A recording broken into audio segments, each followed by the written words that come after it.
ஆஃபீஸில் கொடுக்குற ஃபீட்பேக்கை வந்து ஹானஸ்ட்டாக எப்படி எடுத்துக்கணும்னு எனக்கு தெரியாது. ஏன் அப்படின்னா, ஃபியூ டேஸ் பேக் எனக்கு ஒரு போஸ்டர் டிசைன் பண்ண சொல்லியிருந்தாங்க. ஆக்சுவலாக எனக்கு டிசைன் பண்ண டைமே இல்லை. நான் வந்து வேற ஒரு ஒர்க்கில் வந்து ஆக்கியபைடாக இருந்தேன். ஸோ என்னோட கொலீகை வந்து ஹெல்ப் பண்ண நான் கேட்டுக்கிட்டேன். ஸோ அவங்களுக்கும் வந்து ஒரு போஸ்டர் டிசைன் பண்ண ஒர்க் இருந்துச்சு. ஸோ அதனால் வந்து அவர் வந்து இந்த போஸ்டரை வந்து டிசைன் பண்ண ஹெல்ப் பண்ணாங்க.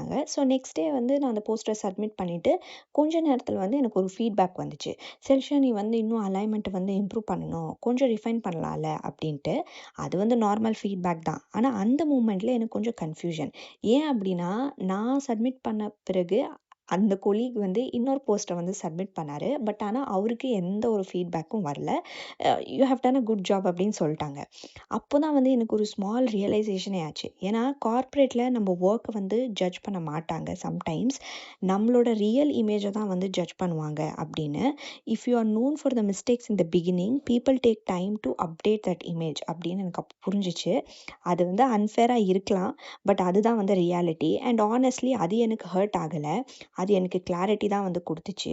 ஸோ இப்படி ஸ்மால் இன்சிடென்ட்ஸ் தான் வந்து கார்ப்பரேட் லைஃப்பை வந்து ஸ்லோவா எனக்கு புரிய வச்சுச்சு. அதான் நேத்து நான் சொன்னேன் இல்லையா? எல்லாரும் ஃப்ரெண்ட்ஸ் மாரி இருந்தாலும், ஆஃபீஸ்ல எல்லாரும் ஃப்ரெண்ட்ஸ் இல்ல. பவுண்டரிஸ் தான் நம்மளோட